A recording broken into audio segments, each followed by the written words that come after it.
Recognize that tune, and you know it's time for Relics Radio. This is a family-friendly show, so the entire family can join us as we talk metal detecting and relic hunting. You can call into the show at 270-495-0315 or join in the chat and post any comments or questions you might have, and we'll get to as many of them as we can. You're listening to Relics Radio of Southern Kentucky and Middle Tennessee.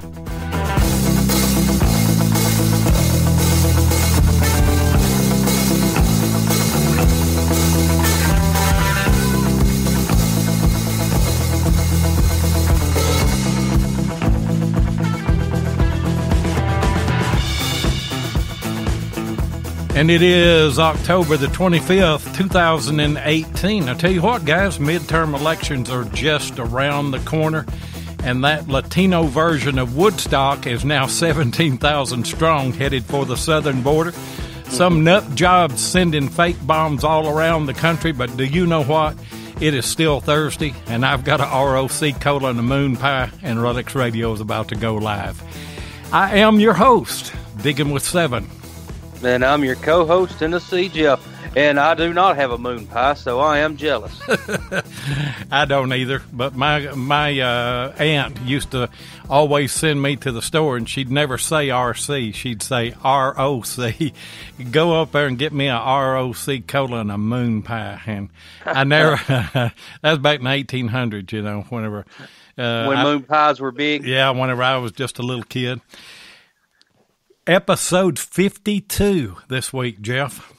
Buddy, it's went by fast. I didn't realize it was 52 today. I thought maybe next week or it seems like it was only been like 30 of them. So yeah, 1 year tonight that we have been on the air. We've kind of gone through an evolution. The first shows that we did, we were still trying to work out our phone line things and everything. And didn't have a ton of listeners, but I tell you what, we have had some great guests all through the year, haven't we? We sure have, and we really appreciate every one of them. I mean, we couldn't have done it without them, and then we couldn't do it without our listeners. So. No, there's no way in the world that we could do it. It wouldn't be worth it if we didn't have any listeners. And, you know, we've got international listeners now. The Lee Beat family out of Birmingham, UK, listens to this show on a regular basis. Chris Cook out of Australia listens to our show on a regular basis. And, you know, we're just, we're growing. I tell you, we are. You know, this is our year anniversary, and it still amazes me why people would want to listen to two rednecks with a metal detector. I mean, we could talk to each other all day long and, I mean, have fun doing it, but I sure didn't know everybody else would want to listen to us. Well, it's just because we're so pretty. I mean, you can see that on the show right now. How good looking there we are. Let me remind you of something else, too, guys, that if you've got a Relics Radio T-shirt, and if you don't, you need one, because I tell you what, those folks that are getting Relics Radio T-shirts are finding bucket list items left and right. And you get those from Detectors, and they are one of our sponsors, and we'll run their commercial here momentarily. And on the description of this podcast, I've got a link to their place.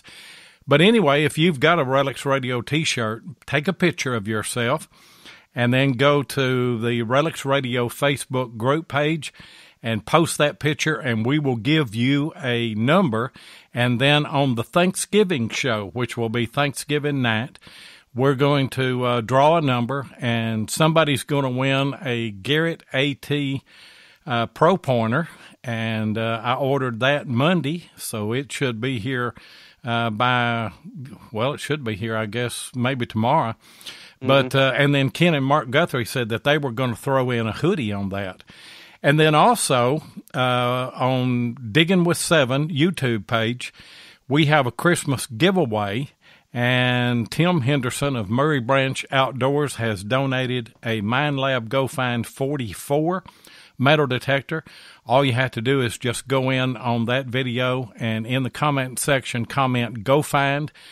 I will give you a number, and I don't know, we're up around 160 something numbers in that right now. But then I thought on December the 13th on that show, we'll draw that number, and then that'll give us time to get that thing shipped out where some lucky person is going to have a real good Christmas with a MineLab metal detector, aren't they? They sure will. And I was wondering how many we had in there on that MineLab. I mean, I knew it was way up there, so I know you're taking care of all that. And, of course, if both of us try to take care of it, people end up getting two numbers. So you can't do that. And I've got a Word document that I go over, and I put their name in that, and that just keeps everything, where it needs to be, where we know what those numbers are and everything. Yeah. Chat's filling up, ain't it, Jeff? It is. Guess what I got in the mail this week? What'd you get? Well, actually Monday. I got me a hoodie. How about that? It was the green hoodie. So that's what I got. Ken and Mark for that, and then I've got to break it in. I've got to find some good relics, get some dirt on it. So I've already wore mine. I wore mine Monday. Sure did. Did you? Yeah. Did you? And I had to take it off pretty quick because I tell you it was really warm.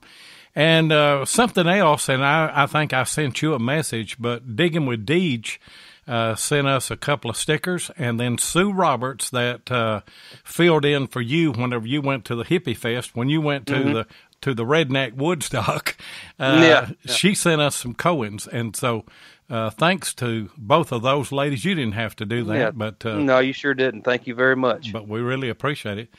Who we got in the chat now? Well, we've got Ohio Relic Hunter, Bob, Missouri Mike, Bill, Chris, Beyond Josh, Beyond Sight and Sound. We got Will in there. Let's move on down a little bit. Let's see. There's Ken Guthrie. Jeff Miller's in the house. Move on. That's about it right now. So. I seen Jason Julian in there, and Missouri Mike was in there too. Yeah, I got Missouri. Yeah, did Missouri. you? I didn't know that you'd. And Mark Hoover is in. I'm going to tell you something. Mark Hoover. There is a little bit of chemistry some way between me and Mark Hoover, because last week I was hunting and I had just dug a hole and pulled a Cohen out. It was a 1890 Indian head penny, and I couldn't get the date off of it, and so I walked back over to the vehicle to get me some reading glasses where I could get the date off of that, and my phone rang, and it's Mark Hoover. What are you doing? I said, well, I'm hunting. I just found a 1890 Indian head penny. And so then today I'm out hunting, and I dig this hole, and I roll something out of the hole there, and my phone rings.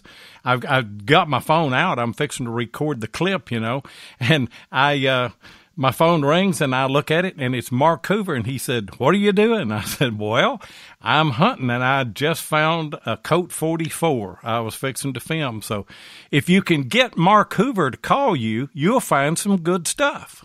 Yeah, Mark, why don't you call me every now and then? So, of course, actually, I haven't been hunting the last about 2 weeks. Well, maybe a couple hours here and there, but, I mean, not like I call hunting like we do. We hadn't hit any thickets or anything like that. So. Well, I went back over to the 44 woods today for a couple of hours, and there were a couple of cedar trees. And I moved the first one, and I found a Gallagher, and I found a brass, big, heavy brass spoon handle. Would have been from the Civil War, I'm sure. And then I went and moved another one. Well, actually, I put my coil under it, and that's where the 44 was. And then after I hung up with Mark, I moved the rest of that tree just out of the way, and I found 2 more Gallaghers up under that. So. Well, why don't we just take a bulldozer out there and then see if he'll let us clear them trees out? Well, he won't let us do that because we don't own it. Well, that's what I'm saying, just to see if it was okay with him. But. Yeah. I just wish all the brush was cleaned off of the thing, I tell you.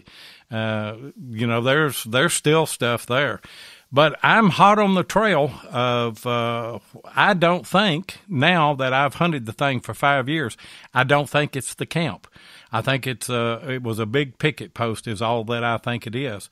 And I've got maps that show where the camp is, and I talked to some people last night, and I'm a little bit closer to getting permission to go and check out where I got a hold of a map, a guy that got a hold of me, and he's a researcher.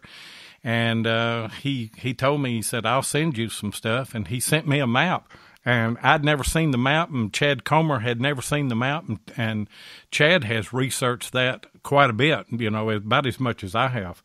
Yeah. And so maybe possibility that there's going to be, the actual camp. And if that's the case, Katie bar the doors, because if the picket post had that much stuff, because I've pulled over 1,000 Civil War relics out of the picket post. So if that's a camp, Katie bar the doors. We fixing to have a good time. Yeah, I'll start coming up to Kentucky for that. Who we got tonight as a guest, Jeff? We have got Vic Tucker. What do they call him? Coin Whisperer? Coin Whisperer. Me and Vic go back a long way, don't we, Vic? No, yes, we do. Well, 18? Very long time. No, we don't go back to the 1800s. Vic I think me and Lloyd met in 1914. I was just a young pup, and he guided me. He was my mentor. I'm going to have to kill him right here at the start of the show, ain't I? No, we met on friendly metal detecting, didn't we? On a forum. Yes, we did. Yeah, I've met quite a few nice guys on that forum. Yeah, I have too. And I'll tell you why I got off of the forum was because I was finding Civil War relics and finding colonial relics, and there just wasn't many people there that did that. And there just wasn't that much interest, and I'd kind of thought about doing videos and everything, and so I kind of got into the video world, and I'll still go back over there every now and then, and some of those guys, Chip 61, he'll send me a text every once in a while. Missouri Bob, he'll send me one. But I guess you're still active on that, ain't you? Oh, yeah. Yeah, I'm very active on that site. It's like my home base. I met guys on there, they're like brothers to me. I've actually metal detected with, I'd say, 4 or 5 guys from that site. And guys come down and hunt with me, and I'll go meet guys wherever they're at and have a good time and cut up a little bit and find some cool stuff and just meet new people. Me and Jeff, me and Vic we both had CTX 3030s at the time, didn't we, Vic? Yes, we did. And actually, I don't know if you remember, but I don't know, was it 5 years ago, I was talking about this digger I wanted, and you, out of the blue, Seven just sends me a digger, and I'm still using that same digger today, that Raptor Model 31. You said it was just, Kentucky ground was just too hard. Yeah. Seven's good about that stuff. I mean, he's given me a few things, and I mean, just out of the blue, he'll come up, well, here you go. So, hey, that's a good guy. He's a great friend. Yeah, Seven's a real nice guy. I thought. I love that digger. I mean, I can't use anything else. I don't use any kind of like a Samson. Well, I don't hunt fields like you guys do. I mainly hunt houses and forts, and I've always just used that digger. And I absolutely love it. It's a good yard digger, and yes, it is. We hunt fields mainly, and we've got to have a pretty good sized digger, because when we're in the woods, you're trying to cut through roots and all that kind of stuff, and you got to have a pretty good digger to get in on in the ground. And I thought, well, I could probably send the thing back and get my money back. I bought it and thought I'd seen some people use it, and I thought, well, that'd be a pretty good digger. And then I thought, I don't want that thing. That ain't going to work for me. And I thought, well, I bet you that Vic would like to have that. So I sent it to you. And I appreciate it. Like I said, it's probably lost 3 inches on the end of the blade. I've used so much. Man, it's like a little spoon now. But it's probably my most important detecting equipment. I mean, I love it. And man, did it come with any mojo? Well, I have actually plopped a few Civil War relics with it. Well, that's good.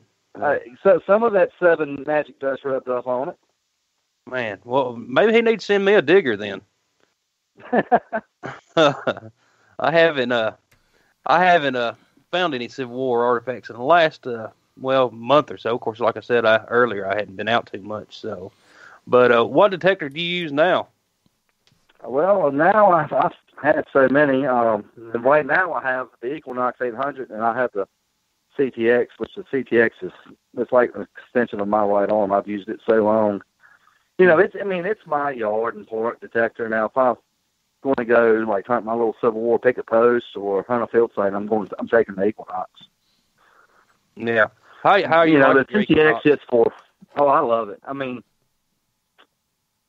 there's a park up the road from me. I've hunted it, I don't know, for 5 years, and the first 3 years I hunted that park, I would be out there every day, all day, 12 hours at a time, just digging everything.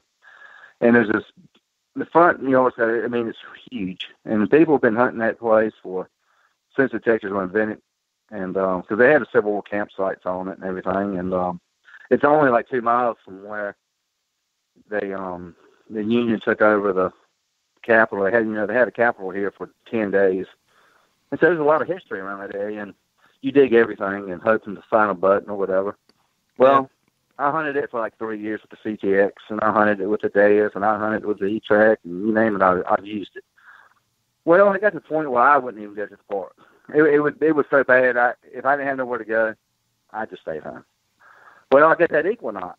I got it back in March. I think it was February or March. I got one of the early ones.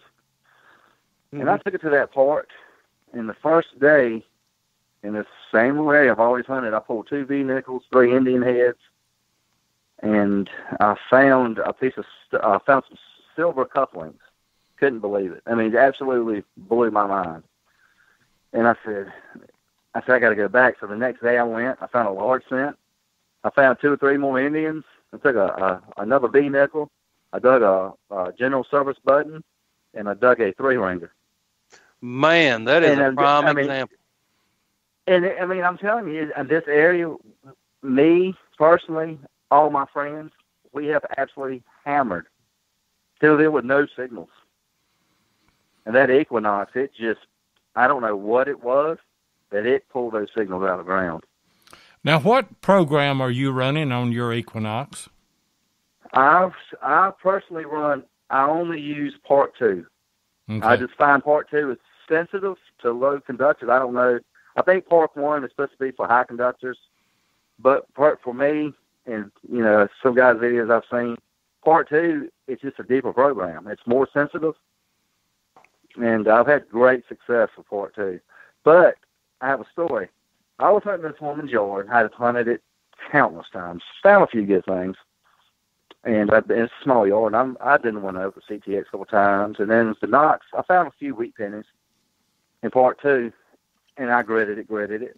No more signals left. So I had a brilliant idea. I said, I'm going to put it on Goldmine.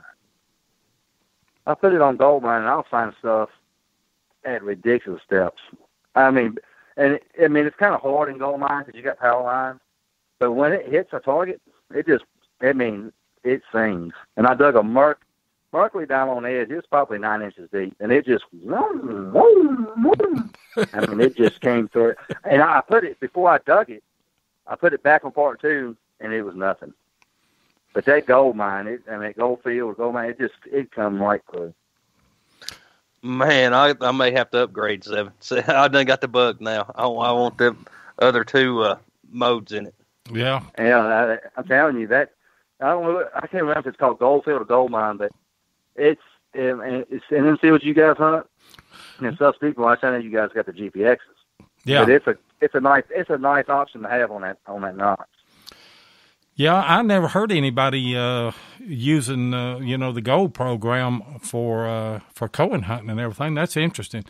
I started out in Part 2 and hunted quite a bit with it, But I've kind of gone to field 2 now, and just to tell you the honest truth, I don't know what the difference between Park 1, Park 2, Field 1, and Field 2 is. I'm not for sure either. It seems like it wouldn't be a difference if you're hunting in multi-frequency. Because you think multi-frequency, it's all the programs are just cycling through the same frequencies. I really don't know I don't either. Logistics on how the settings are set up. We've had Debbie on the show a couple of times, and next time we have her, we're going to ask her what the difference between those. But right now, I'm hunting in Park 2.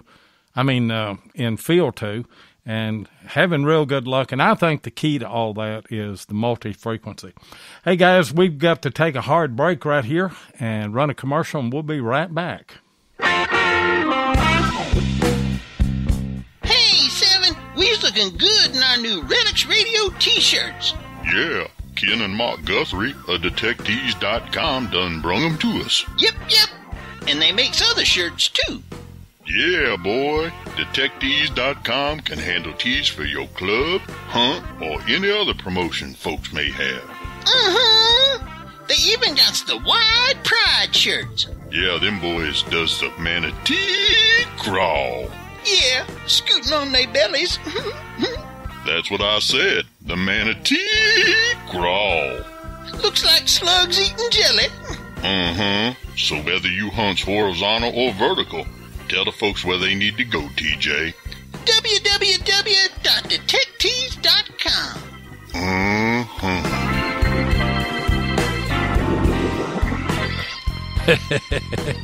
I still love that commercial. I was going back through the chat here. Who was it a while ago, Jeff, that said if I would sign that digger for Vic, that it would be a Civil War relic? Was that Mark? No, it wasn't Mark Hoover. It was somebody else. But they said if I would sign that digger for Vic, it would be a Civil War relic.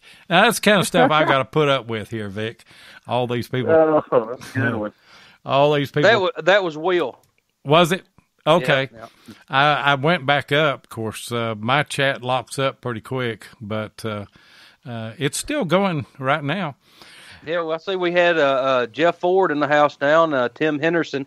He eased in there, and there was a couple of more that Barb, she come in the house, and let's see. Of course, there's Mark Hoover. That was we've already got him, so.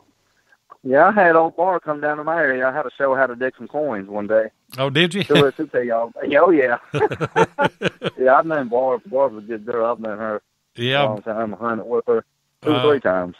We hunted with her this last DIV, and I didn't know if I was going to get. I was an alternate and didn't know if I was going to get drawn out or anything. And we actually were going to do a live podcast and did do a live podcast from there. So really, I got in that way, and so got to meet Barb and got to hunt with her for a little bit there. And yeah, we thank the world of Barb. She's a great girl. Hey, yeah, she's like Earl with Virginia. She's kind of hard to keep up with. Once she hits that ground, buddy, she's gone. Yeah. And of course, she's so small. I mean, she can hide behind a twig and you not see her. So. That horse detector's like a 2 foot tall. I tell you what, she's a small package, but there's a lot of power in that, ain't they? I wouldn't want to get on the wrong side of her. No way in the world. Hey, Mike Spicer made it in. I seen that Mike. He's your buddy, ain't he? Yeah, he's my buddy. So, Vic, do you normally just knock on doors, or do you have other permissions? Like, I'm mainly a door knocker, and I'm really not into public hunting because, like I said, my area. I don't live in a big town, and everybody's ever had a metal detector in their hands in this area. They've, pretty much hit all the obvious old spots. And so my bread and butter is door knocking. Yeah. And see, I work at a veterinarian clinic, and there's a lot of clientele, and I've been there for 16 years, so I pretty much smell a lot. I know a lot of people, and when people come in, I'm the type of guy, I've got an outgoing personality, and I'll see somebody that I don't know them personally, but I've seen them in there quite a few times. I'll go and sit on the bench, put my arm around them, if it's a woman, and say, and the first thing I'll say is, "How old is your house?" And they'll look at me crazy. And then we get to talking, and I get a lot of submissions that way. It's like, "Yeah, come over, sure." And I had one lady. She came. She was sitting on the bench, and I saw her. And I said, "I'm gonna go ask this lady." So I went over there and sat down beside her, put my arm around her, and she just smiled. And I said, "How old is your house?" She said, "It was built in 1800. I about fell out of the seat and had a heart attack." She said, "You can come on anytime you want." So that just, I mean, my saying is, if you don't ask, it's always a no. Yeah, that's right. Yeah. And they can't eat you. I mean, they might be able to shoot you, but they can't eat you. Yeah, like I tell I got friends that won't door knock, for whatever reason, and I say the worst thing they can say is no. And I've never had anybody be rude about it. They'll say, "I'd rather you not," and I tell them, "I apologize for taking up your time and have a good day."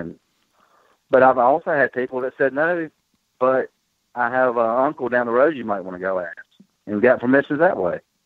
Man, that's pretty good. And I've had people say no, and then I hand them my card before I leave, and then they'll call me back a few days later. I guess they do a little bit of research and then find out who you are, and then they'll call you back and then say, "Well, yeah, you can come and look."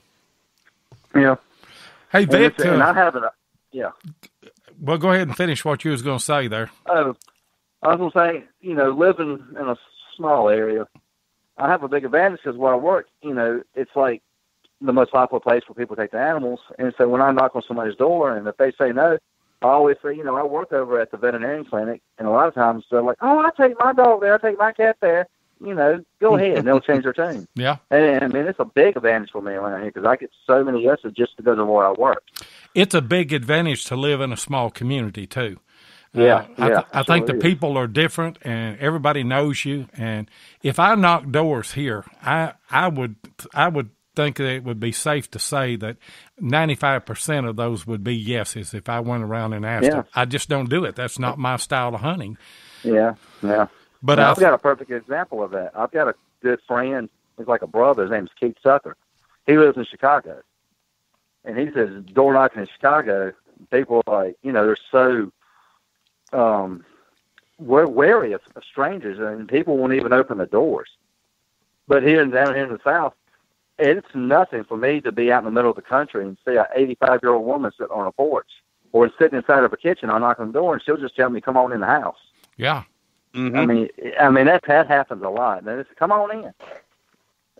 And that's just the way we are. And then, and then and unfortunately, there's a lot of people getting where they're not like that, but you still have a select few that'll do that. And then I hope, as long as I'm around, I hope that it stays that way, especially in my little area here. So, well, people that move in here from the north, and buy up land and stuff, we can tell a difference between them and the regular, the old time residents that have grown up here or had land here for a long time. There's just a different culture up north. And if they come in here and buy land, it's hard to get a permission from those people. But the old-time Southerners, it's like you say, when you go to hunt on their land, you better be prepared to eat dinner with them because they're going to invite you in. That's right. And then, I got a story. I was up in Ohio this past weekend with Two-Tone Joe, and me and a couple of guys, we went up there and stayed with Joe for the weekend, and we meet Joe, and we go to this big farmhouse out in the middle of nowhere, and we go to nobody answers the door, so we go around the back, and there's these two guys sitting back there. One of them's got an AR. He's cleaning an AR-15 as we walk up to the same house. And he's like, and he's looking. He looked kind of like a burly, big old country man, big old long beard, and he's cleaning this AR-15. And we just walk on to the back and we walk around his cars, and he's like, "Hey, how y'all doing?" So come to find out, he's like one of the nicest guys you'd ever want to meet.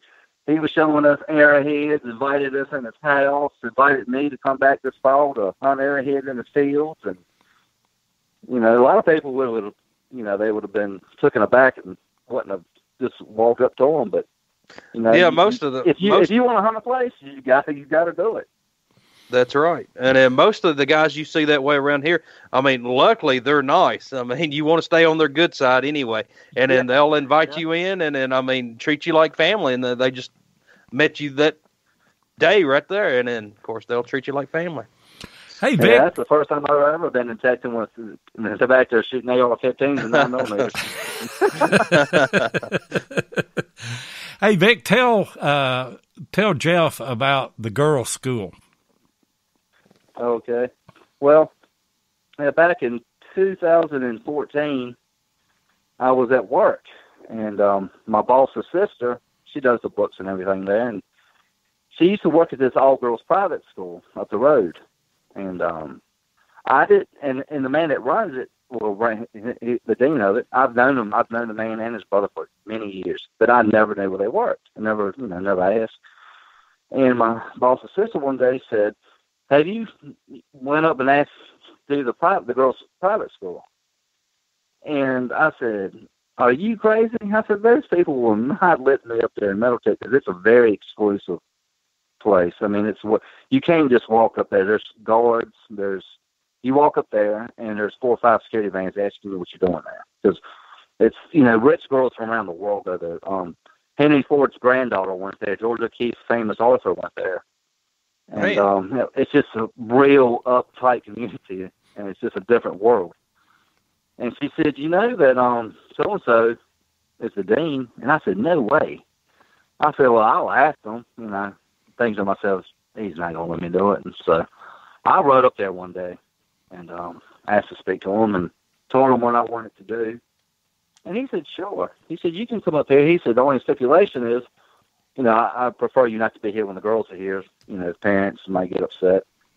And he said, "But long, any breaks, Easter, Christmas, Thanksgiving, etc., you're more than welcome to come up here." And, I was like, I was expecting to find a few things. I wasn't expecting to find what I found. But I went over there, and the first day, I believe I dug 7 gold rings. 7 or 8 Are gold you rings. kidding me?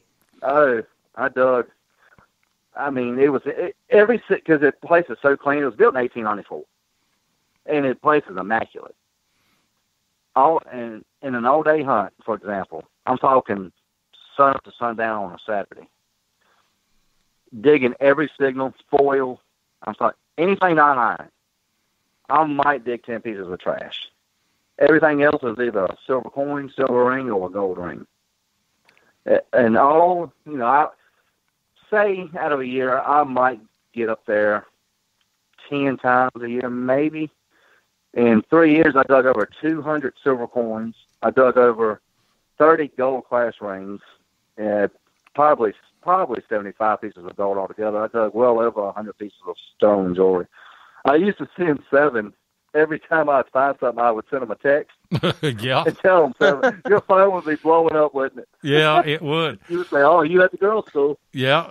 And at the time that you were hunting the girls' school, I was hunting the old fairgrounds, and I was popping barbers every minute, And me and Vic were just texting back and forth, I'd show him a picture of a barber, and I'd be so proud, and he'd send me a picture of a $500 gold ring he'd just found. Tell him about the watch. I found a solid gold pocket watch.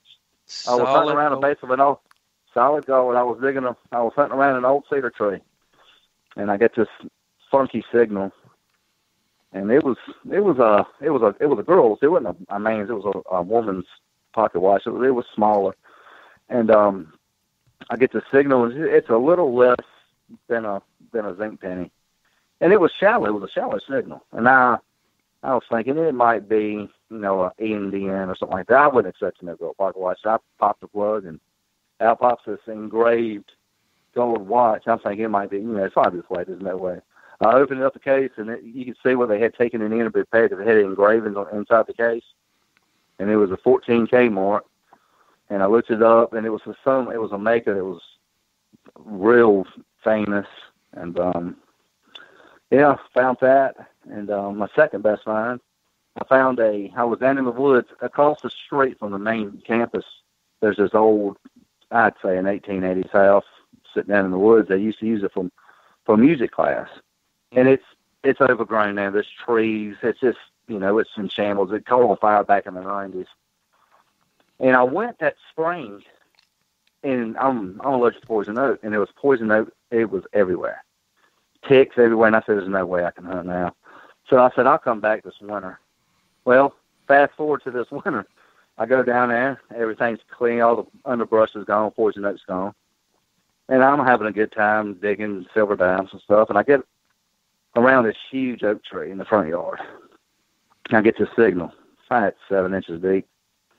I'm sitting there and I take my gloves off and I'm digging. I'm busting the roots with my hand and, not thinking anything of it. And I pop out this big silver item and I look at it, and it was a watch winder, but it had a coin in the middle of it. The coin was a 1694 Austrian cruiser, about the size of a $50. Goodness gracious! Oh, and I looked at it and I Googled it to make sure it was, because all my buddies joke it's 1964. So I looked it up, and it sure enough was a 1694 silver coin that was silver soldered in there. Well, I get home, and 2 days later I started itching real bad. And I figured it out that all them roots I was digging in were poison oak roots. Oh, man. And, during the course of hunting, you go to the restroom and all that stuff. And I had poison oak everywhere imaginable. And it was, I'm telling you, I paid a dear price for that artifact. Well, would you do it again? Oh, yeah, I'd do it again. I was going to say I'd do it for you. Hey, Vic, I'll tell you what I want you to do.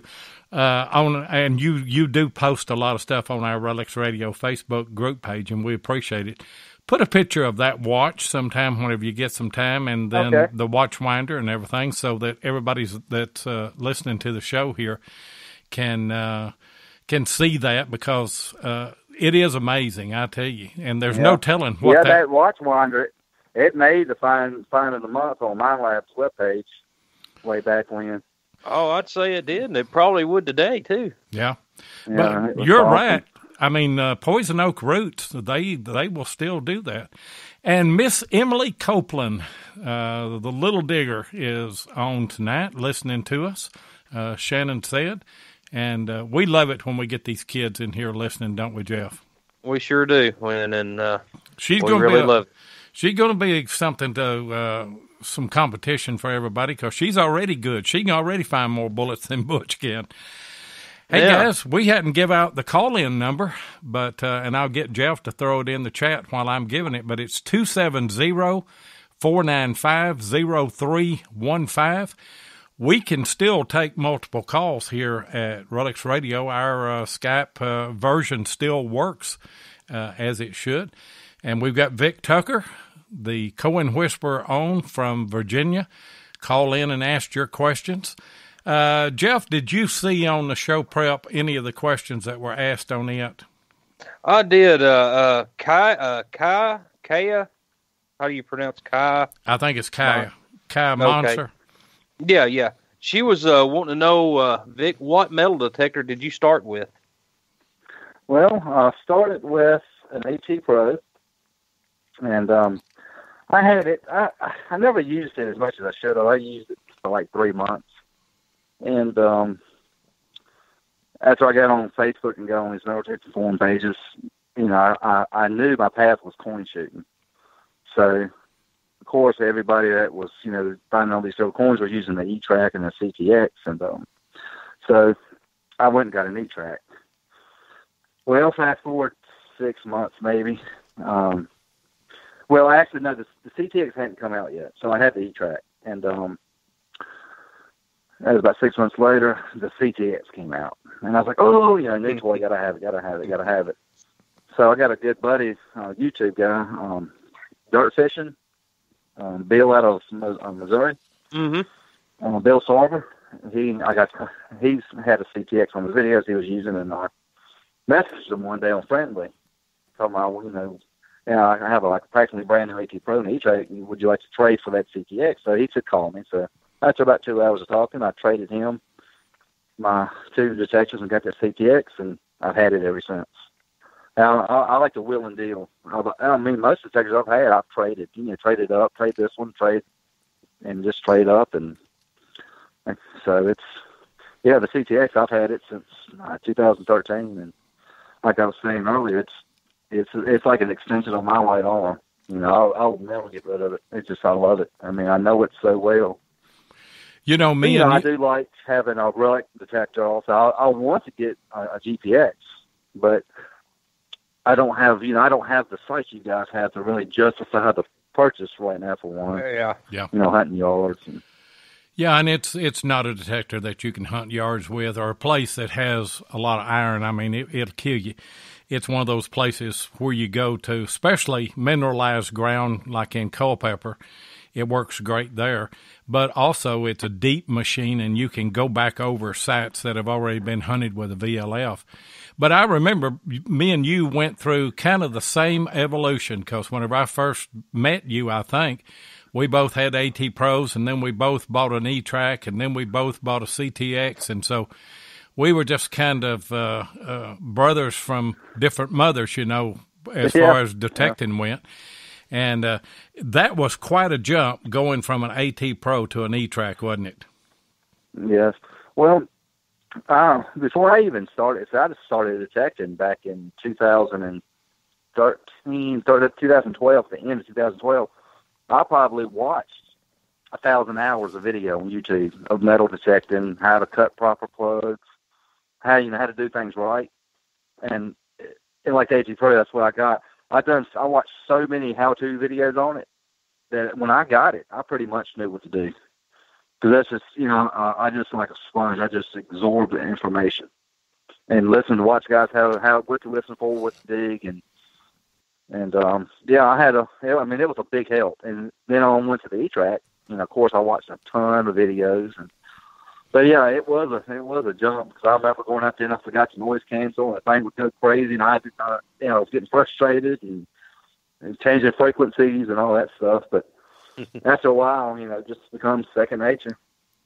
That's right. And any newcomer that if they're listening out there or whatever, I always tell them go to YouTube and look at all the videos of different detectors, and then that'll help you more than anything that can.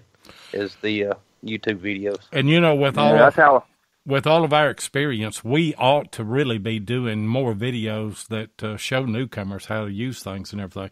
Hey guys, hold that thought for just a minute. We got another commercial break, and we'll be right back. If your passion is metal detecting, then you know how much your success is based on the equipment you use.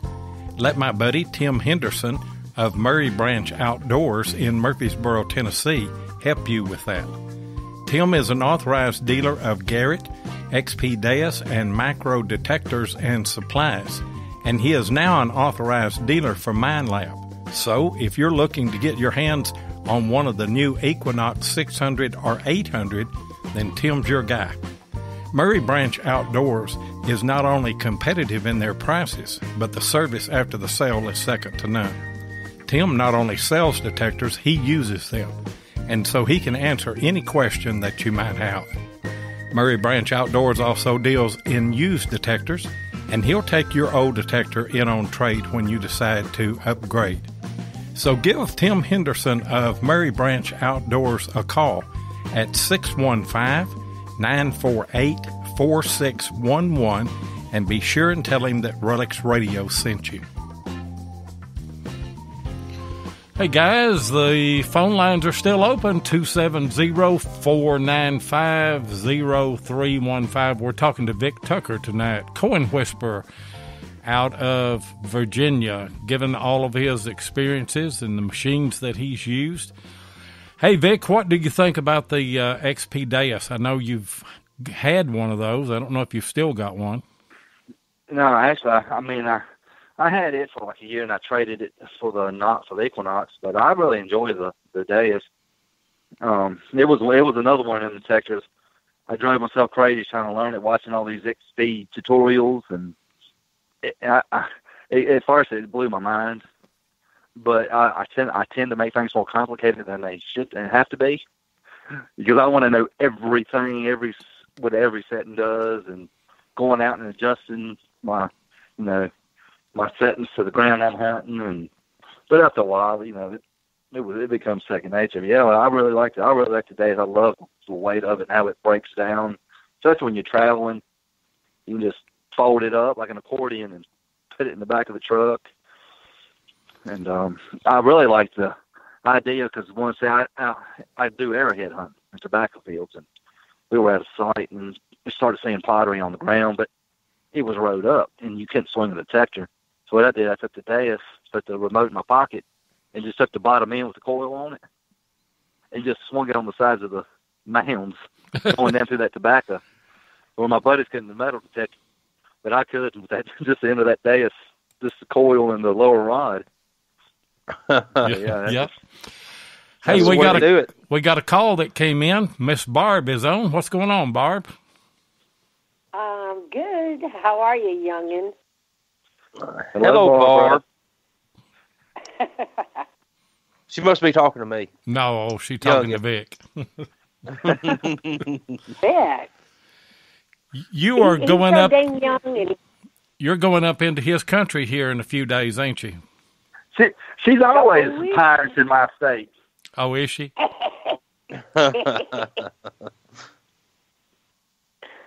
Yep. And I always post the Virginia is for Lovers sign. Welcome to Virginia, just for Vic. I stop at the Welcome Center, shoot it, and post it. And he tells me. And I always comment and say, "Here's for again. Taking all my goodies that I'll never find again." I'll see him on somebody's Facebook page. That's about it. Another one of our good buddies is in.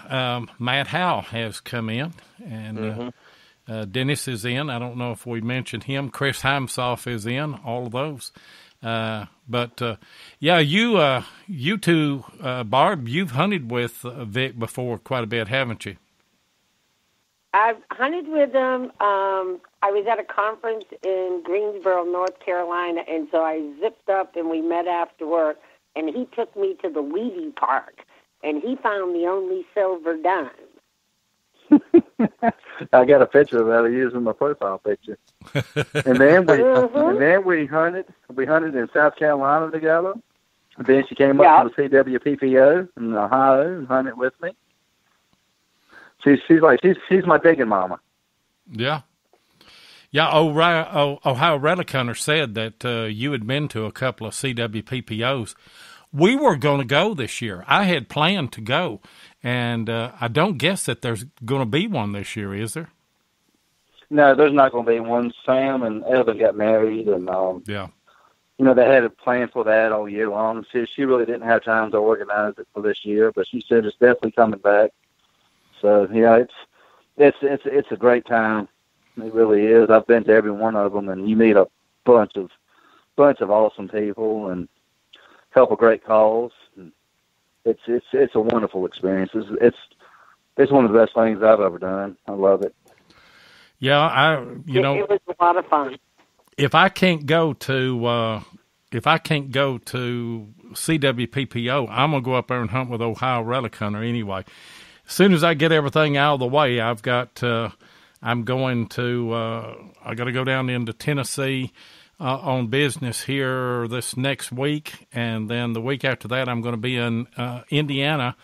And so as soon as I get all that out of the way, I'm gonna schedule a trip up there, and I'm gonna go hunt with Bill Marsh and those guys before I die. Bill Marsh is a good guy. He is. Bill Marsh, he's a buddy of mine. He is a good guy, and we had him on the show. Him and Mark Hoover were companion guests one night. Great show. Go back and listen to that.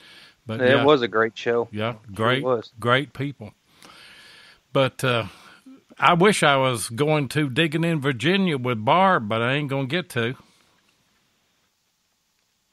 Well, we could call and say we'd do another live podcast.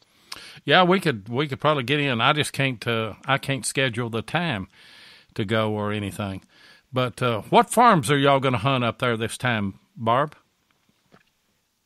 Beauregard and Excelsior Camp. Well, I guess they stuff still left at both of those, ain't they? Oh, yeah, there's plenty of stuff. Barb says, I hope. Yeah, I like to go myself. I've never attended one of those. Which Culpeper's, I think it's like 3 hours from me. No, it isn't. Yeah, I need to go up there. Well, it's about 2 hours.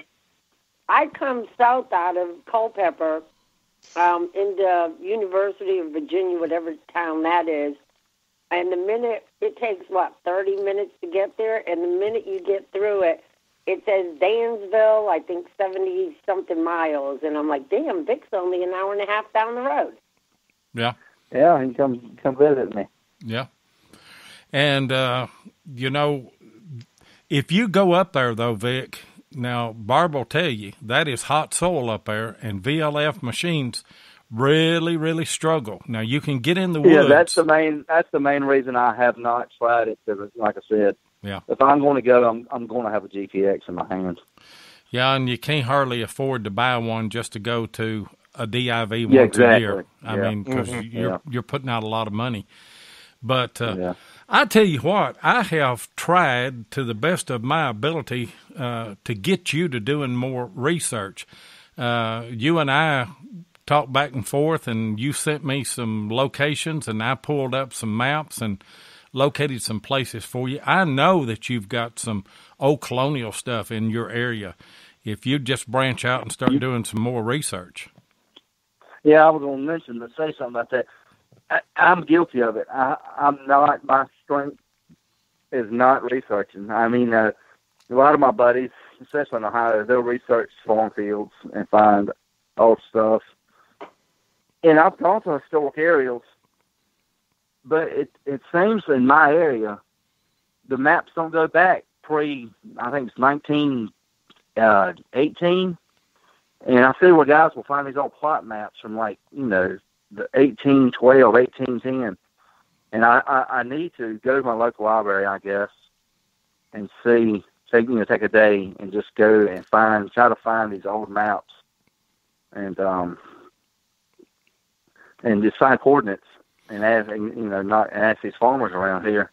Because there's a farm up the road from me that it says on the sign, established in 1796, I believe. Mm-hmm.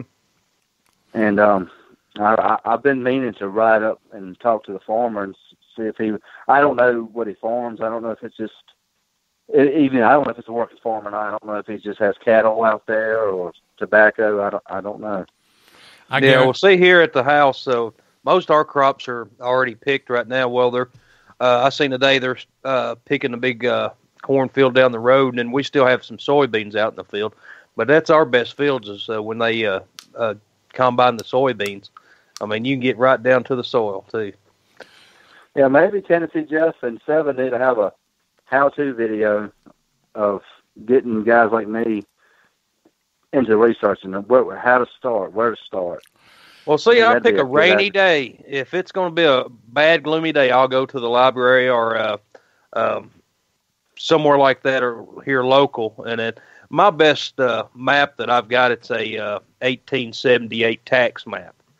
And, of course, there's still a lot of home sites on that I haven't even looked for. Of course, it pretty much, Maprica, I've been using it, and of course, it'll take you right to them most of the time, but you have to look this 1878 tax map. It was hand-drawn, but it'll get you real close, and it just takes a little bit of footwork after that. And you were talking about the maps that you've got only go back to 1916. Our maps here in Kentucky only go back to 1929, but I find house sites on the 29 map, and then the next edition of the map was 1939. And if I find a house on the 29 map that wasn't on the 1939 map, I know it was an 1800s house most of the time because, a house will last 50, 75 years anyway, and then, it's gone. And we have found a lot of colonial houses that are underneath those late 1800s houses. But, you don't have to have a map. If you've got a place, like you said, that farm established in the 1700s, talk to the landowner and ask him where the springs are on that place. Find a high knoll around a spring, and I guarantee you're going to find a colonial house there. That's a lot. That's a lot of what we do. A lot of the sites that we're finding, we don't find them through a map. You just have to talk to the landowner and find the spring. And that's the key. Yeah. It's always the water and the high ground. Those two things, whenever you have them in common, they're always worth a hunt. And it may not be a colonial house, but it'd be an early 1800s house. So you have the possibility of maybe finding some old coins around it. Yeah. Now we have walked 5 miles and then find an old house that a old drunk lived at, and he'd throw his beer cans out in the yard about every day. So that's part of it. You do run it in them spots. Yeah, that's part of it. And but we found a 1950s house on the map, and we had to walk probably 2 miles back in there behind Amy's house. And when we got there, there was a rock wall there, and Jeff found a War of 1812 button, and we found a bunch of colonial stuff. I found cut silver back there. So, you never know what you're going to find whenever you find these old house sites. You may find one walking to the one that you're looking for. That's true, too. You got to have that coil to the soil. Yeah, when we were in Ohio this past weekend, we got permission at a house built in 1880, and that's where I found that War of 1812 Shaker hat plume holder. Oh, man, that was a great find. There's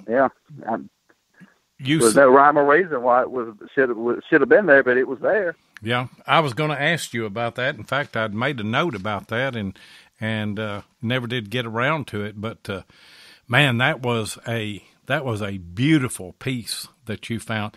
And what that is it's a brass piece that sits on top of the hat, and then they just put a big plume in it, don't they? Yes.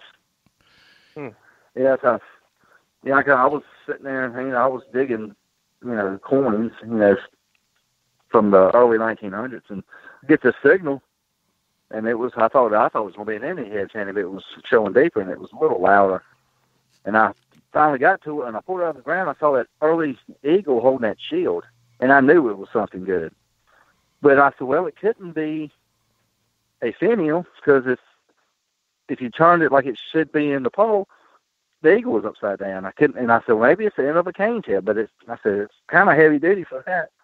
And then Dave Wise, I put it on ID me, and Dave Wise, he ID'd it in 30 seconds. I didn't expect it to be that old. Yeah, Dave Wise is very smart on all that stuff. Dave Wise is wise now. Yeah, he is.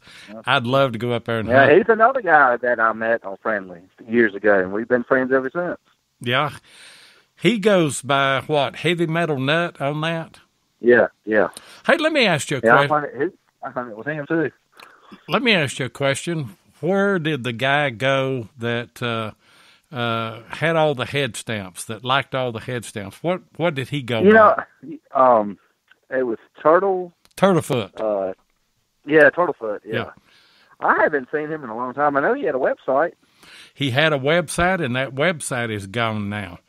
And I don't know. I haven't heard from him in a couple of years. I used to find head stamps. I've always saved the old head stamps, the paper ones. Yeah. And I started running those through a rock tumbler where I just use aquarium gravel and water and just a drop or two of soap, and run those for, 4 or 5 hours, half a day or something other. And it'd clean them up, and I'd just take a picture of all of them, just spread them out and take a picture of them, and put them on the forum there. And Turtlefoot would always say, I'd say, nothing special here, just some head stamps. And he'd say, oh, no, you got one there that is a rare one. And he would tell me why it was a rare one, And he had many. I've seen many of them. And he had a massive collection, and I don't know how many of those head stamps that were the rare ones. He'd tell me, he'd ID them, and I'd send them to him. But I lost touch with him. I don't know where he's at, but his website, you could always go to it and get a date and a manufacturer and everything on any head stamp that you found. Yeah, I found a rare. I believe it was a 4-gauge. I found it was huge, and he just geeked out over that. And I sent it to him. And I sent him a bunch of any of the ones that he found interesting. I would send them to him, and he loved them. Yeah. Yeah, our main permission, Colonial Permission, the landowner there, he collects head stamps, and actually Lloyd gave him one the other day, and it turned out to be an 8-gauge. So I mean, he was tickled with it. I've never found a 4-gauge. Never. Yeah, it was huge. It was at a house. It was probably from the 1870s, I would say. Didn't find a whole lot, but I found that when I poured it, I knew it was special. It was nothing like I'd ever found. And I posted all I messaged him, and he just freaked out over that. Yeah. Well, I hope that I hope he's still around. Hope he's still in good health and everything. I just lost touch with him and kind of wondered about that because he was a wealth of information on head stamps. And in fact, part of the Civil War camp that I've been hunting for about 5 years now. Whenever I got on this knoll that is across the woods on the other side, whenever I first started hunting there, all we found was head stamps. And I bet you we found 300 head stamps in that field. And we just started calling it Turtlefoot Hill, in honor of him because there were so many head stamps there. And I still don't know why there were so many head stamps there, but I mean, that field was full. But we got all them out, and then we started finding buttons and bullets and stuff, Yeah. Man. Yeah, I've dug many trash signals, and then pop a silver coin or something right underneath of it. Yeah. You gotta get the trash out of the way to find the good stuff a lot of times. Hey, Vic, what one thing have you not found that you think that you ought to have found? That's hard to say. I would say a Civil War belt buckle. Because the area I live in, it was thousands of troops that came through here, and I find it that picket post I found cast the black eye infantry buttons, all kinds of bullets and gaming pieces, but I knew that place was going to have a plate that I've never found one, and I found houses. There's a town about 30 miles from me, and they had a Civil War gun manufacturer there, and the Union troops came through and burned it down, and there's a lot of old houses on Main Street, and I found Confederate buttons, all kinds, Virginia State seal buttons, bullets, and I just knew one of them yards I was going to find a plate, but it just hasn't happened yet. Man. I've got a breastplate. Hey guys, we've got one more commercial. Let's run this, and we'll be back in just a minute. And Jeff's going to ask the question.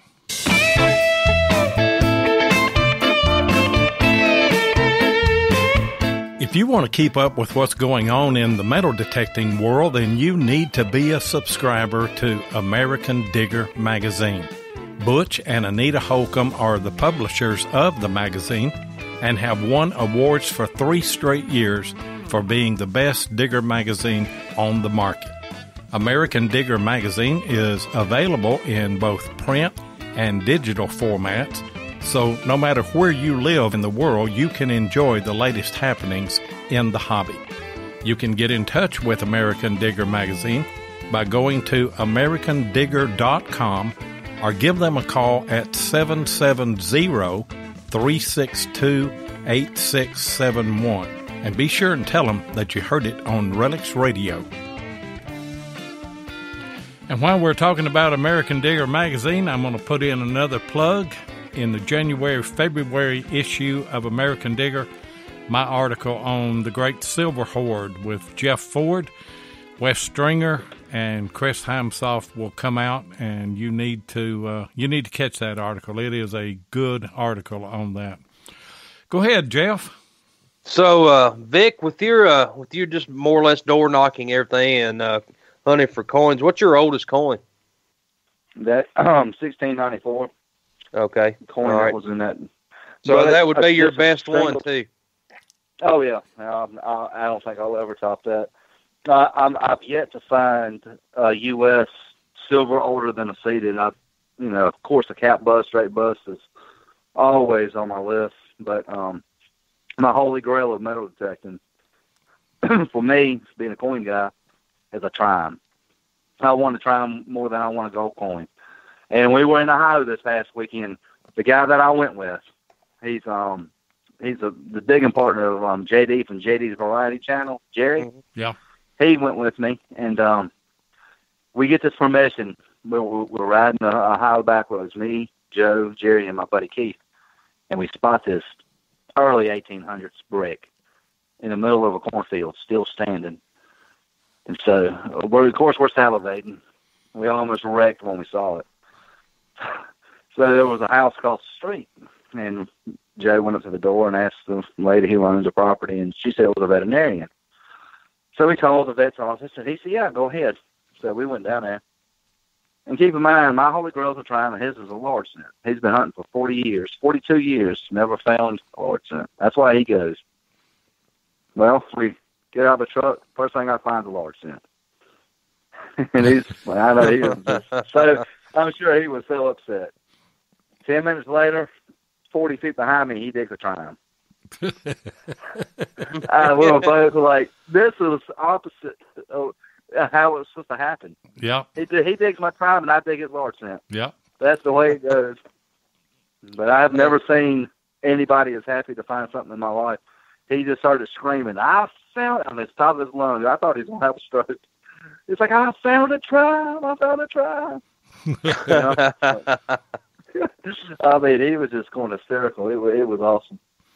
You were one of the first persons. I sent you a picture of mine in a text whenever I found mine, and you've wanted one ever since, hadn't you? Oh, I can't words to describe how bad I want to try them. And like I said, I need to do the research and hunt areas that are old enough, because the places I hunt are the possibility of finding one is just not that good, because the areas I hunt are 1890s and up, 99% of the places. I need to get to them field sites to find that older stuff. Yeah. So what about any Civil War tokens or anything? You ever found any of those? Actually, that's another thing that I have not found. So I found hard times tokens. I found a lot of relics, Civil War relics, but I have never found Civil War tokens. One hasn't popped up in my plug yet. Well, I mean, sooner or later. Of course, you said you've only been hunting since what year? 2013. 2000. Well, I mean, you've still got a long time, so one will pop out sooner or later. Yeah. And my good friend of mine in the park back in the 80s, he found a beautiful Civil War token. I think it was a Louisiana token. Yeah. And I'll tell you something about my triumph, and it's kind of unbelievable, really, in a way, but it might help you find yours.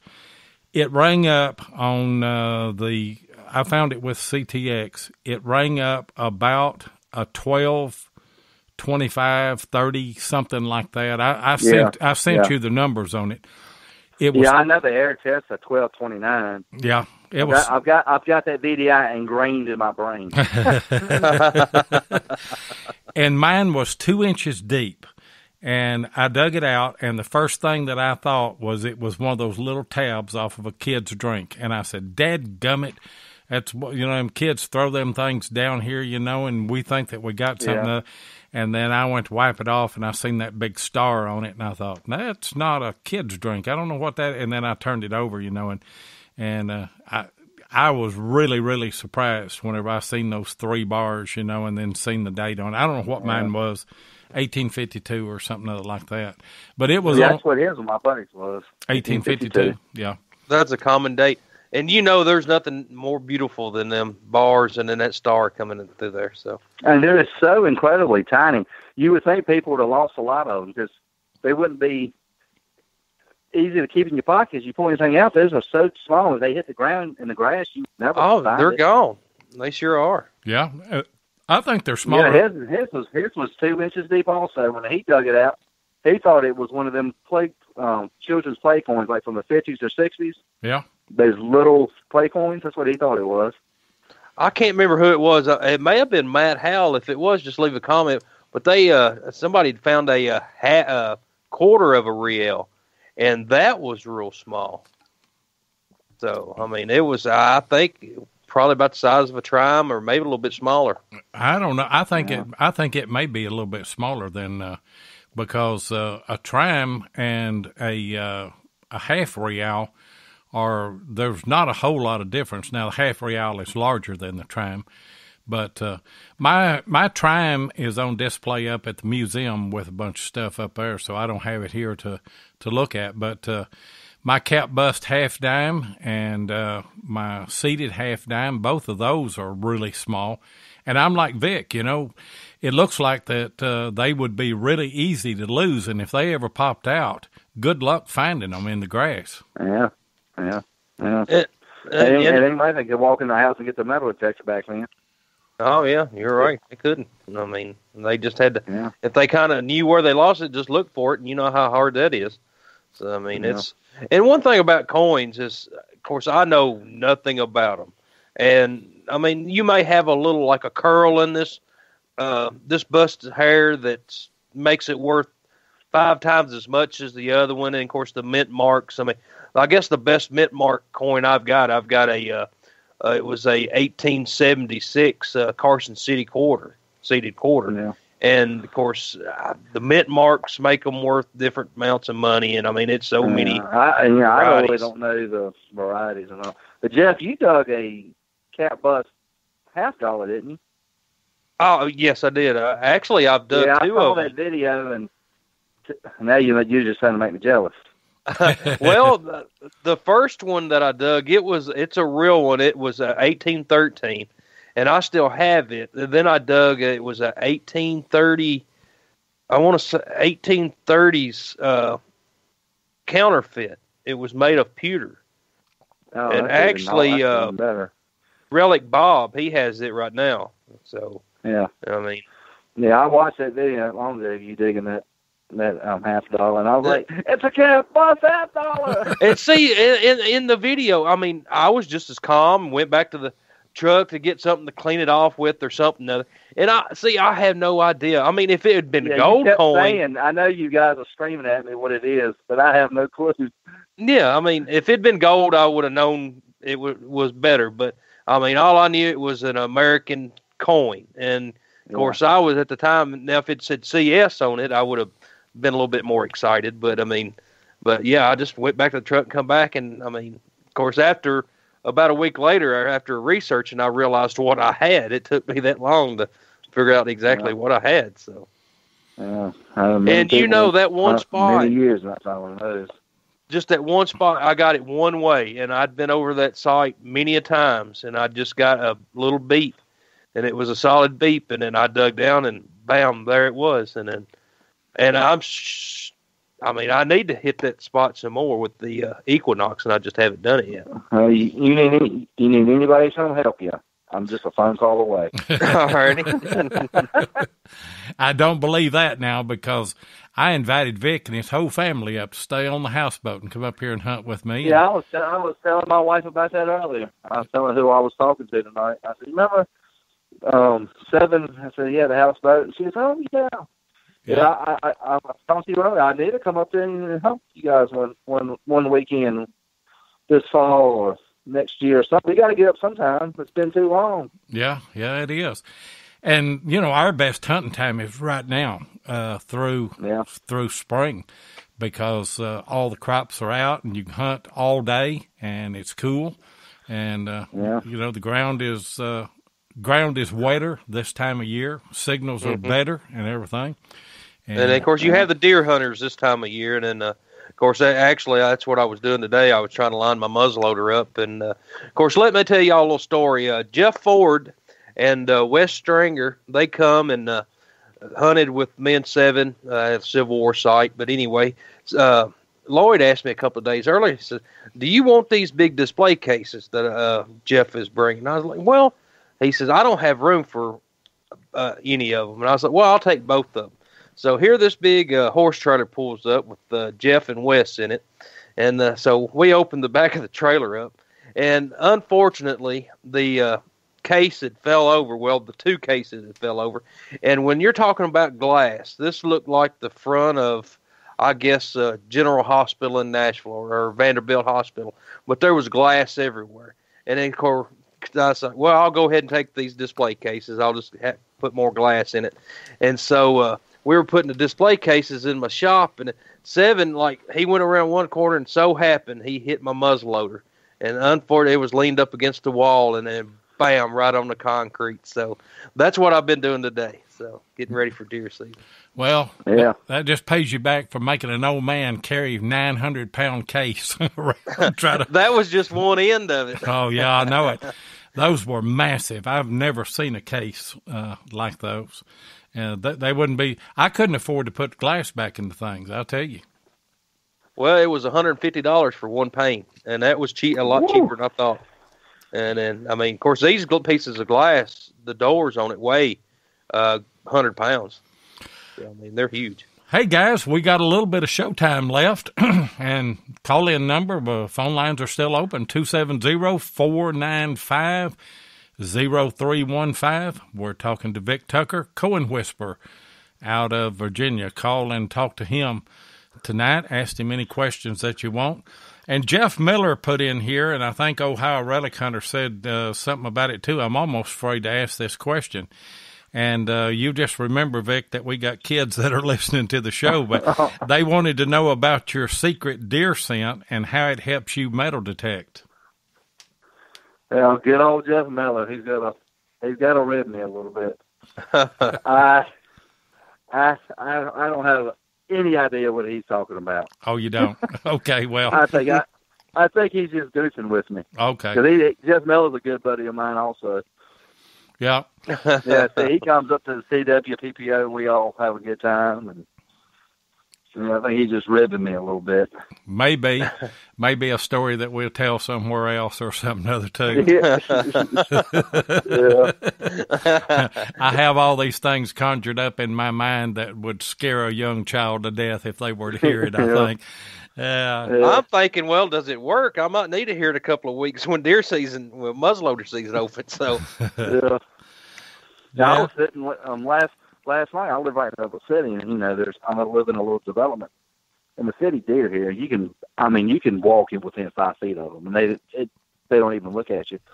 Last night, I'm sitting down on the front porch, and there's a big buck walking through my yard. He was no more than 30 foot from me. Big old monster buck. He just walks, stops, looks at me, puts his head back down, and just keeps walking on across the yard. I could have thrown a rock at that thing and killed it. Man, old city deer. You won't see him whenever the season comes, though. That's the way it always happens. Yeah, the squirrels here, you can walk right up to them. They're not scared of you whatsoever. Yeah. But I have a little Boston Terrier. He weighs about 20 pounds, and I let him out one day. I don't have to leash him or anything. He just runs. And he was out in the woods, and I heard him start screaming. And I thought a dog had got a hold of him, so I come running outside. It was a doe with a little baby, and that doe was hot on his trail. Sitting there smacking at him, smacking him with her feet. And he was just going, Wah! It was the funniest thing I've ever seen in my life. Well, the funny thing is, I ran at the deer to make it stop, and she kind of went down. She was getting ready to charge me. She looked at me. I said, "Ooh, I got to back up real slow." She wasn't scared. She was coming at me. I guess she thought I was a threat to her baby. Yeah, but she was just sitting there just staring at me. She then crouched down. I said, she's getting ready to run at me. Yeah.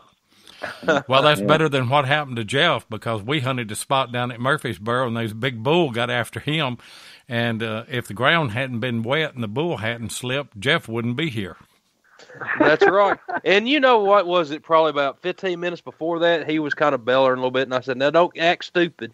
And sure enough, but I must have pissed him off or something. But he was mad at me. And then, of course, if I'd had to do over with, I would have go on field with the bull. They're pretty dangerous. There's a colonial house that I have. It's 1740. I'll take a couple guys I know there. There's a huge, and it's still standing. There's a huge cow pasture. And the lady said, "Oh, the bull, he won't bother you." But when I see that bull out there, Vic Tucker doesn't cross that fence and get in that field with him. Yeah. Well, it only takes one time with a bull. Yeah, it does. You don't have a second chance. No, you don't. And,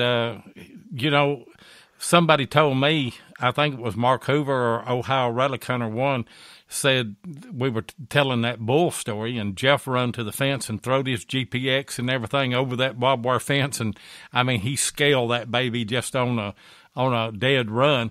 But somebody said, well, you don't have to outrun the bull. All you have to do is outrun Jeff. That's right. And you very could easily.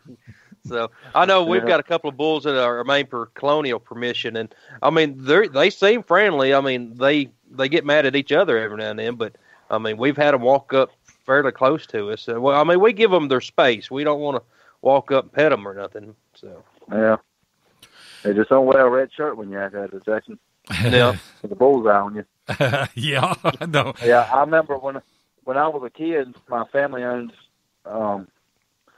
a farm up in Galax, Virginia, up in the Blue Ridge Mountains. I mean, I was probably, I don't know, 10, 12 years old, and I'm down in the creek fishing with my back turned to the field, and I heard something stomping the ground. I turn around, there's a bull behind me, probably 40 or 50 feet behind me, stomping the ground. It's snot coming out of its nose. Mm. I was almost like Jesus that day. I ran across that water. my feet never sunk. I went straight across that. I don't know how I got across that creek, but I never sunk. I went straight across that creek and one leap over the fence. But that's my close encounter. I mean, it was right behind me. Yeah, he was plenty mad.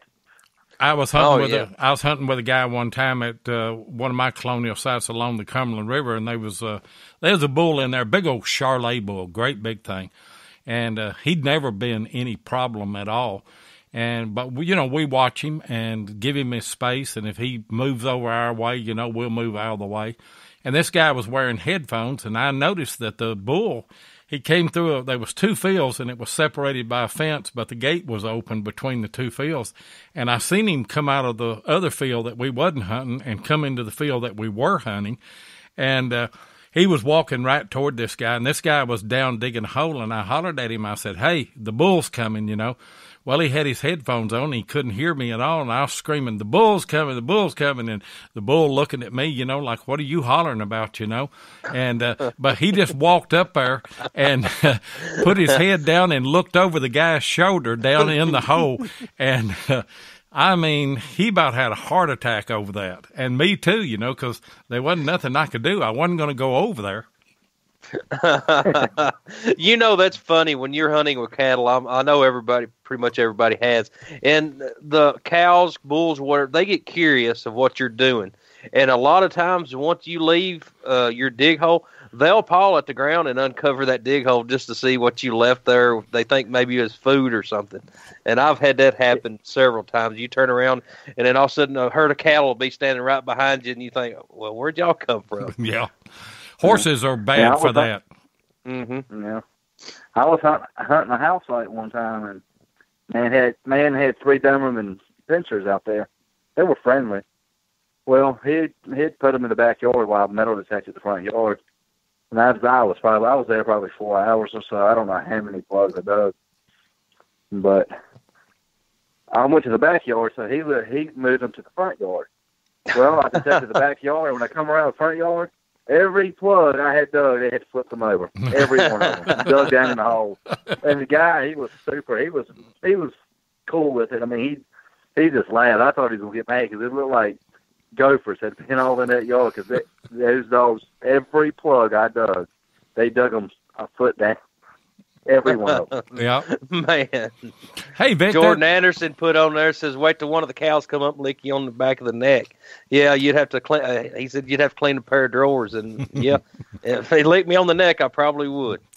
I tell you what, I don't know why it is, but whenever I pull my vehicle in the field and field hunting, if it's got cattle in it, I know 1 or 2 places, notoriously, they will come and lick all over my vehicle. I don't know if they're getting salt off of it or what, but I've had that happen. Hey, Vic, I've got a question for you. When you go into a new permission that you're about to hunt, how do you approach that site? How do you hunt it? You talking about my method of hunting the site? Yeah. I mean, do Do you go all over the site and just cherry pick and then come back, or what? It depends. If it's a site where I know I can come back anytime I want, the first day I might just wander around and cherry pick. And if I find if I find old stuff, old coins, then I'll go back and grit it and dig everything, looking for gold rings, war nickels. War nickels, they pop up anywhere from VDI range. Yeah. But if it's a site, if it's a place where the lady's like, okay, you can hunt an hour or two, then I'll just cherry pick the day. That's where the CTX ones are playing in the yard. I'll just cherry pick as much as I possibly can. Because, if it's a big yard, you can't grit a yard in an hour. No. So you pretty much just go around like a madman, just getting what you can get. But if it's a site where most of the places, people will say, hey, you can come back anytime you want, then I'll methodically grit it up and down, sideways. And then, if it's a place where it's just producing a lot of stuff, and I'll just really, really, really hammer it. I hunted a house 2 weeks ago, and I knew of a guy that had metal detected it. He had a bounty hunter, and my buddy said he told me he's been there about 10 times. Well, that told me right there that he must have found a lot of stuff. So I went, and I saw an old man in the backyard one day. I was riding through there, and so I found out he has a house, but he doesn't live there. And he's like, you can hunt. You can come back anytime you want, and I don't have to be here. He said, you just have a good time. So I'm hoping to find something the guy left. That day I found 7 silver coins. I found 2 buffalo nickels. I found 2 buffalo nickels. I think it was a V nickel. But the yard was absolutely loaded with stuff. And then I went back 4 more times and just methodically just gritting it. But it goes to show you that just because somebody else hunted it doesn't mean there's nothing there. Those are the kind of sites that I like to hunt. Where somebody says it's hunted out, because it's a different style of hunting. What coil do you like best on your CTX? I like the stock coil.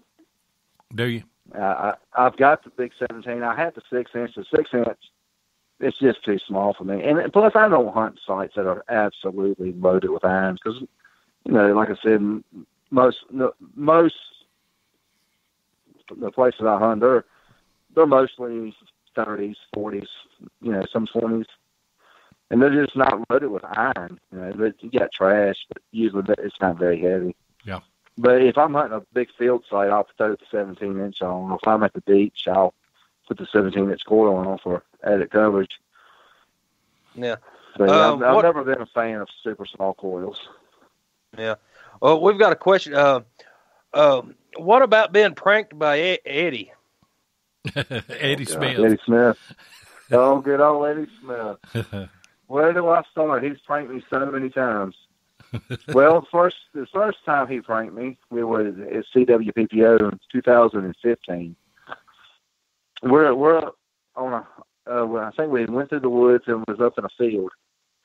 And then it was me, Eddie Smith, it was Joe Toth, and I think it was Kurt from the Hoover Boys. We were up in this field, and Eddie said, I got a great signal. And I'm like, he said, come here and listen to it. So I swung over it.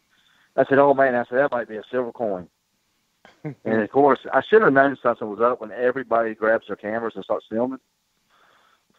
So I get, Howard, he was there too. Well, I dig down and I said, it's a silver coin. I put the plug, there's a silver coin. And everybody's like, oh man, awesome. What year is it?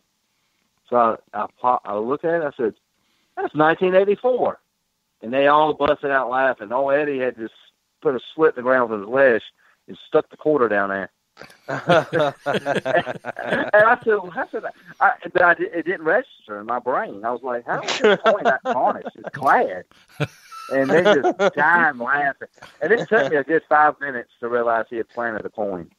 I was like, how does this coin look brand new and it's not silver? And then the second time he got me was a year later. We're sitting there hunting, and we was hunting around this old house.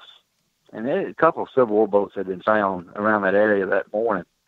And I'm sitting there, and I'm hunting. There's a bunch of guys. Because you can imagine there's CWPPO, there's 100 guys that go. So there's people everywhere. And I've got, it was me and Joe, and it was Eddie, and I think it was Kurt, friends. And we're all sitting there taking right beside each other, and I get a signal. And I dig down, and it's an Indian head. So I made the mistake of leaving my plug open and walking away from it. And I'm over there showing Kurt. He's looking at my Indian or whatever. So I go back to my plugs. Like I always do, I already checked the hole, and I set my pinpointer back down and all. And I said, "Oh, it's got friends, everybody. It's got friends." And everybody gathers. There's 30 people around me. And they all got the cameras out. And so I wipe the dirt back with my finger. I see a reeded edge of a silver coin. And I said, "Oh, my gosh, I got a barber cord. I got something seated." Well, everybody said, pull it out of the hole. Pull it out of the hole. And people are like, "Wait, let me get my camera on. So I pull it out, and it's a 20-cent silver coin. I said, "Oh, I got a holy grail. I got a 20-cent silver coin." Everybody's like, "No way. Oh, that's a dream find. People don't find those." And I'm sitting there grinning and like I've accomplished. I'm sitting. I'm the big dog on campus. My feet ain't even touching the ground at that point. I'm so happy. Well, I turn around and look at Eddie, and he gives me that evil grin. I said, "Eddie Smith, you dog." And they got it on film. It's on Eddie digging with Eddie's video. Yeah, Eddie. Somebody's saying somebody took off with 13 gallons of pasta and garlic from the lunch. Oh, Eddie Spaghetti. Is that how he got that name, Eddie Spaghetti? I don't know how they come up with that nickname. I don't know. That was Ohio Relic Hunter that said that. Yeah.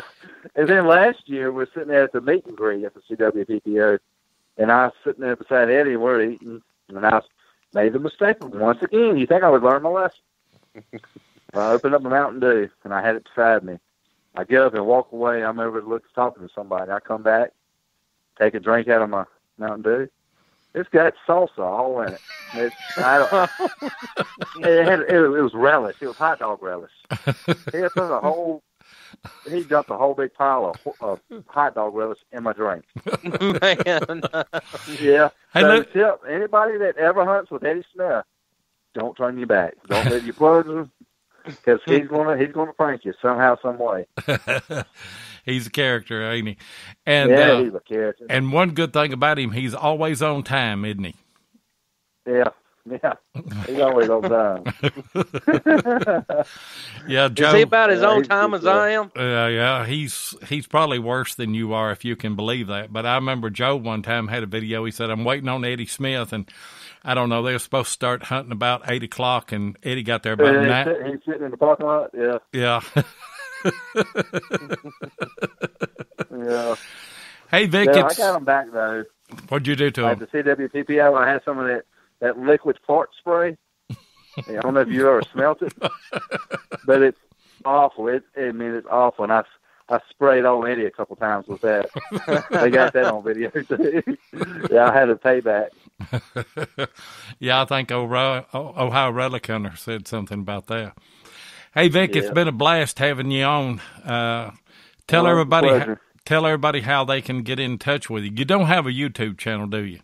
No, I don't have a YouTube channel, and a lot of guys have asked me why I haven't done it, and I don't have a good reason for it.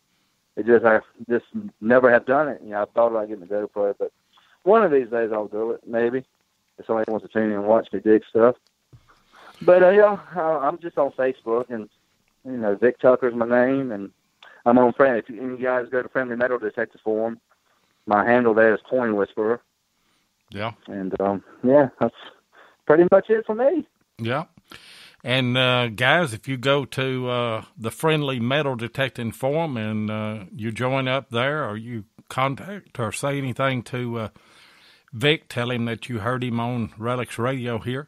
And it's been a pleasure having you on. I tell you what, hang on after we close the show here. We're going to give you a Relics Radio T-shirt for being on with us for an hour and a half tonight, a little over an hour and a half, really. and we certainly do appreciate it, don't we, Jeff? We sure do, and we appreciate everybody's in the comment section, and appreciate Barb for calling in. And then, is she still there? No, she dropped out. I don't know what happened to her. I hadn't seen her in the chat in the last few minutes. She may have had to go to work or something. I don't know. Yeah. But them old ladies have to go to bed early. Yeah. Yeah. Old lady. Yeah. She's gonna get me for that. Yeah, that's a good place to close, because I guarantee you, if she's in hearing distance, she'll call back or throw something in the chat. That might not be family friendly either. Get on the bad side of Barb. Yeah. Hey, Barb, if you are still listening, I heard that you're kind of in charge of that thing that Chuck Smalley and Josh Kimmel are doing, and we want to be part of that. We want to send you some stuff. They're having a Christmas giveaway thing, so reach out to me, and me and Jeff will send some stuff and kind of sweeten the pot on that. That's a good thing. And by the way, before we close, we still have our shirt contest. If you've got a Relics Radio T-shirt from Detectors, take a picture and put it on our Relic Radio Facebook group page. We'll give you a number. And Thanksgiving night, that show, we're going to give away a Garrett AT Pro Pointer. And Ken and Mark Guthrie are going to throw in a Relics Radio hoodie. And then we're giving away another detector this Christmas. We did that with Josh last year, and it was a great time, wasn't it, Jeff? It sure was. We really appreciate it, Josh. Of course, he gave us a Go Find 40, and then this year we've got to Go Find 44. So yep, got to Go Find 44, and you have to go to Digging with 7 YouTube and look at the Christmas giveaway, and all you have to do is just comment Go Find. I'll give you a number there. We've got about 160-something people that are already entered in that. But on the December 13th show, we'll do a random number generator draw, and we'll draw a number, however many people that we have entered in that. And that way we'll be able to get that detector in the mail and hopefully there before Christmas.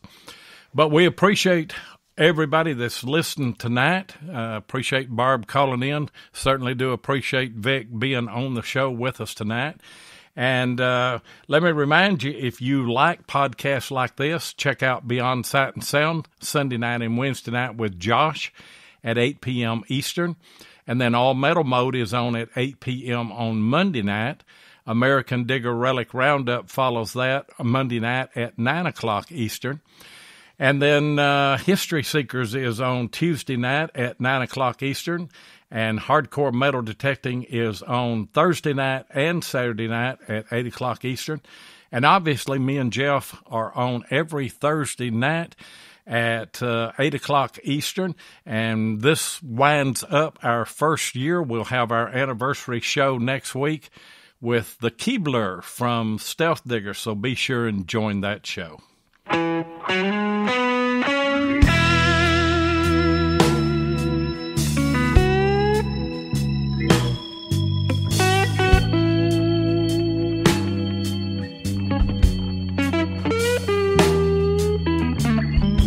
Thank you so much for joining us tonight on Relics Radio. We really do appreciate it. Be sure and join us live each Thursday night at 7 o'clock Central Time, 8 o'clock Eastern here on Spreaker. Or you can catch the archive show at Relics Radio on Spreaker, iHeartRadio, or iTunes. Please take a minute and hit the like button and be sure and follow us so that you'll get notifications of all of our upcoming broadcasts. You can also find us on YouTube at Digging with 7 or Tennessee Jeff, or you can check us out on our Relics Radio Facebook page. If you'd like to get in touch with us, then send an email to diggingwith7@gmail.com. We'd love to hear from you. We hope you'll join us next Thursday night, and until then, get out there and dig some history.